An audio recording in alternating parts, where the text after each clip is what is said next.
Tom Aspinall coming in at minus 500 in his return against Marcin Tybura, sitting at plus 350, over under 1.5 rounds, plus 150 for the over, minus 180 for the under there. 4-1 in their last 5 for both of these guys. Tom Aspinall coming off the injury, as I alluded to earlier.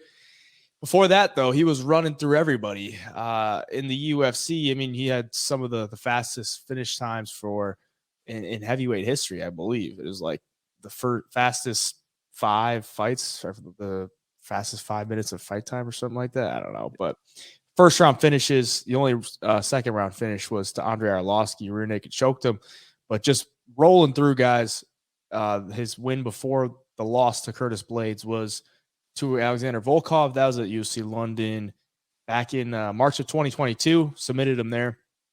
And he's coming in here against Marcin Tybura, who hasn't looked terrible, but the level of competition isn't anywhere near what Tom Aspinall presents. That's kind of why you see this line. Tybura, last win was against Blagoy, and then before that was to Alexander Romanov. And his only loss over that 4-1 streak is to Alexander Volkov. So it's a big step up for him. If Tom Aspinall is 100%, then I think that line is pretty justified. It is his first fight back, so you're always kind of cautious taking a guy in his return fight. But what are you thinking? Yeah, and I keep looking at Tybura, and I think personally I don't give him enough credit for being a decent fighter, just because he's not flashy. He doesn't do anything crazy. He doesn't hold like the most power in his hands, or he's not going to go out and submit you all the time. But he's 7-1 in his last 8 fights. Like, regardless of who you're fighting, that's a pretty good record. Like you said, his only loss, Alexander Volkov. But you just watch these guys side by side, and Aspinall is so clean with the striking, and he's going to have the advantage on the ground over most guys. With the submission game is nasty as well. It's just hard to match a guy like Tom Aspinall.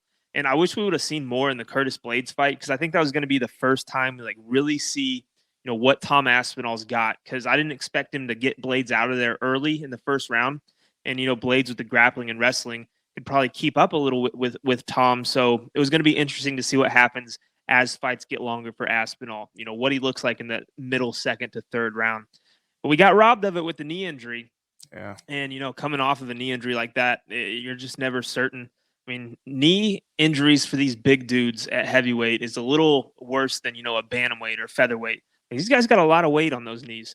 So it's interesting. But honestly, Aspinall, big favorite. Rightfully so, in my opinion. Like I said, you watch these dudes side by side, and you can just tell Aspinall is the better all-around fighter. He's fast, hits really hard. I mean, he's putting dudes out. Like with the shot he hit Jake Collier with, just dropped him clean. So yeah, I like Aspinall here. Obviously, it's going to be my pick. I think he does get it done. I want to say don't underestimate Marcin Tybura, but in this matchup, I just think Tybura is in trouble. Yeah, Tom Aspinall is like one of my favorite dudes to watch, just because he's so big. And I was super high on him going into the Blades fight. I had just bet big on him to beat Volkov, and I was like, he was like near even money there. And then he was he was a slight favorite against Curtis Blades, and then blows his knee out. So I was like super disappointed there. That was one of the worst cards for me, because I was like, went heavy on him again, and then we talked about it on the recap show. It's like the worst is when they get injured. You can't even see anything happen throughout the fight. But he's really just had his way, with everybody. 100% takedown accuracy for him. He's shot 4 takedowns. He's gotten all 4 takedowns. He has 100% takedown defense. He has 100% submission success rate. He's attempted 2 submissions. He's got both of them. He's got 64% striking defense, 65% striking accuracy. He's landing 7.41 strikes per minute. He absorbs 2.87. He's just rolling through these guys. And a guy like Marcin Tybura, it's nothing like that he hasn't seen before, really. It's all Tybura is a tough guy. He's been around in the UFC. This is going to be his 18th fight, so he's got the experience to be in there with Aspinall. But I just don't think it presents much danger in any facet of the fight. Obviously, heavyweights, they could land the big bomb, but he's winning decisions against Blagoy, Romanov, he could have easily got Romanov out of there. Like Romanov was fast. He was completely done. You know, props to Tybura for surviving the first round, but like, dude, if you're any kind of athlete in the heavyweight division, you should be able to finish Romanov in round 2 or 3 there, because he was just standing there wanting to get out of there.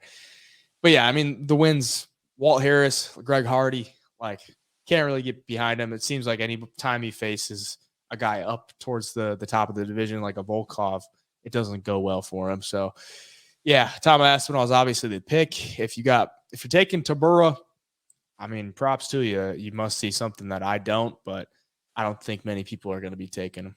Better hope for another injury.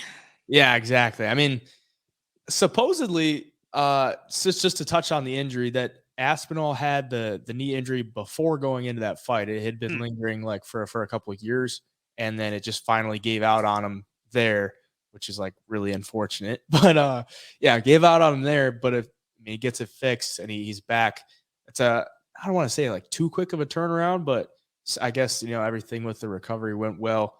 And I mean, bigger guy, they don't need that like quick twitch, you know, those quick twitch muscles as much. Kind of just more focused on the power. Super smooth on the feet, and he is very fast heavyweight. Like compared to a lot of these guys, like I think he could probably just style on Tybura on the feet. Yeah. And if he goes for the takedowns, the BJJ is there too. Like that's the X factor, I think, with Aspinall. He can go everywhere. He's smooth on the feet, and if he takes you down, he's like super controlled with the BJJ, super methodical with it. So yeah, I like his future in the heavyweight division. Yeah, you know what's crazy? These two guys, like Tom Aspinall, 67% significant striking accuracy, or just striking accuracy. Well, Tybura is 60%. Like that's two higher percentages you're going to see. Like, you don't see a lot of guys landing at 60%, and Tom Aspinall 67%. So that was pretty interesting to me. Tom Aspinall is going to be 2 inches taller too, and you know, for Tybura, same reach and everything. But I just see him being 37 years old. He's going to have a speed disadvantage.